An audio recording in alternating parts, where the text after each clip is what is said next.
പൂന്താനം നമ്പൂരിക്ക് വളരെ ആഗ്രഹിച്ചിരുന്നു ഒരു ഉണ്ണിയുണ്ടായി. മകന്റെ ചോറൂൺ വലിയ ആഹ്ലാദത്തോടെയാണ് നിശ്ചയിച്ചത്. അടുത്ത ബന്ധുക്കളെയെല്ലാം അദ്ദേഹം ക്ഷണിക്കുകയും വിരുന്ന് ഒരുക്കുകയും ചെയ്തു. മുഹൂർത്തം രാത്രിയിലായിരുന്നു. ക്ഷണപ്രകാരം വന്നു ചേർന്ന അന്തർജനങ്ങൾ അവരുടെ വസ്ത്രഭാണ്ഡങ്ങൾ അവിടെയൊരു സ്ഥലത്ത് ഉറക്കിക്കിടത്തിയിരുന്ന ഉണ്ണിയുടെ മീതെ അറിയാതെ കൊണ്ടുചെന്നിട്ടു.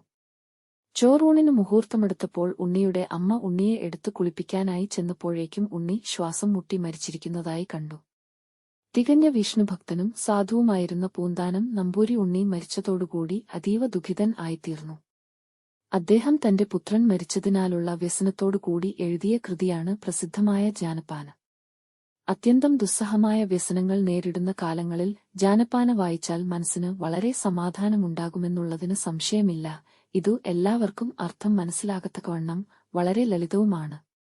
ഉണ്ണി മരിച്ചതിന്റെ ശേഷം പൂന്താനം നമ്പൂരിക്കുളിയും ജപവും പ്രദക്ഷിണവും നമസ്കാരവുമായി മിക്കവാറും ഗുരുവായൂർ ക്ഷേത്രത്തിൽ തന്നെ താമസിച്ചു. പൂന്താനത്തിന്റെ മകന്റെ മരണം അദ്ദേഹത്തിന്റെ ജീവിതത്തെ തകർക്കുന്നതിനു പകരം ഭക്തിയിലേക്ക് ഉയർത്തിയ ആത്മീയ പാഠമായി മാറി. ഇതുപോലെ ജീവിതത്തെ ദൈവത്തിന്റെ ഒരു കൃപയായി കാണുന്ന ഭക്തരായിരുന്നവർ സംസ്കൃതിയിലുണ്ടായിരുന്നു. പൂന്താനം അതിന്റെ തെളിവാണ്.